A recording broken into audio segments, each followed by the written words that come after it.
It's not about how you live your life in this world. It's not about how you live your life in this world, but it's all about how you will be raised in front of Allah subhanahu wa ta'ala.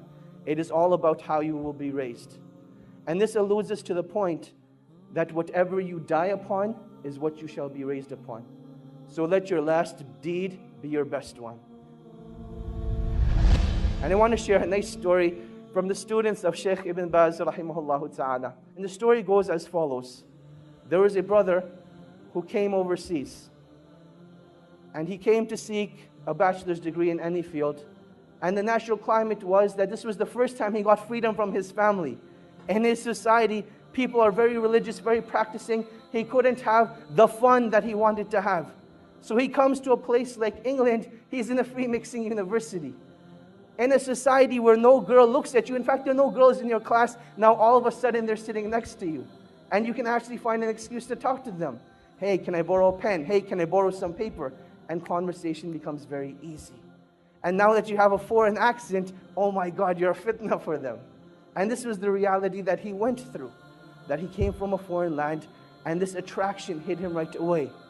The initial stages were that he'd just go out for lunch, he'd just go out for meetings, and that is how life continued. He never actually committed zina.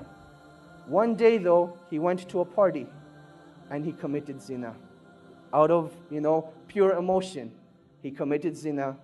And when he was done, he just lay there thinking, I have just ruined myself. And he didn't know what to do. He didn't know where to go. He didn't have any close friends that could guide him. He knew that the only place that this guidance that he had known was back in his hometown. He booked a ticket back to Saudi Arabia where he was from. And on his way, he had a stopover in the country of Qatar. While he's in Qatar, he goes to the musalla and he's just crying. And you'll see that this is one of the most awkward situations that you'll have. You can think about when you're with people and there's this awkward silence and it's really weird. What do you do in that situation? What becomes even more awkward is when you see a grown man crying like a baby. He's crying like a baby. What do you do in that situation? One of the students of Shaykh Ibn Baz rahimahullah, he saw this man. And he goes up to this man and says, oh man, why are you crying? What's wrong? And he explains to him the situation, that I committed zina and I've destroyed myself. And the only way I can get rid of this pain is if I go back and have the hudud implemented on me. This is the only way I will be purified. The student calms the man down and he says, look, don't do anything rash. Let's go back to Riyadh together and we'll deal with the situation. They head back to Riyadh and the man is still crying throughout the whole journey. He feels really bad for what he has done. The student says, look, we've arrived in Riyadh. Go spend the night at home. I will call you in the morning. Just make sure you don't do anything. Don't do anything. Just wait till I call you. The next morning, the student calls Shaykh bin Baz and he asks Shaykh bin Baz, rahimahullah, Ya Shaykh, this is what happened. I met this man, he committed zina, and he feels that the only way he can be purified is if he has the hudud implemented on him. Shaykh bin Baz says, tell this man not to turn himself in, but rather the sin has been hidden from the people, continue to hide it. Rather, seek forgiveness from Allah subhanahu wa ta'ala and turn yourself to the Quran. Let Allah subhanahu wa ta'ala be your guide. So this is what the Shaykh says to the student. The student calls this man up.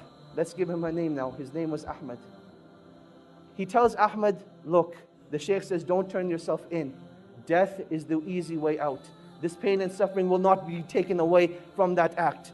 And Allah subhanahu wa ta'ala does not want this from you. But rather Allah subhanahu wa ta'ala wants you to rectify your ways, turn back to Allah subhanahu wa ta'ala, and that is when that pain and suffering will be taken away. That is what Ahmad decides to do. A couple of days go by, he starts reading the Quran, he starts praying in the masjid, and he says that I've never missed a single salah in the masjid since that event took place. This continues for about 2 weeks. Now this student, he disappeared from the life of Ahmad. There was no contact between him. And then one day, he notices that he has a missed call from Ahmad. He says, later on, I'll give him a call.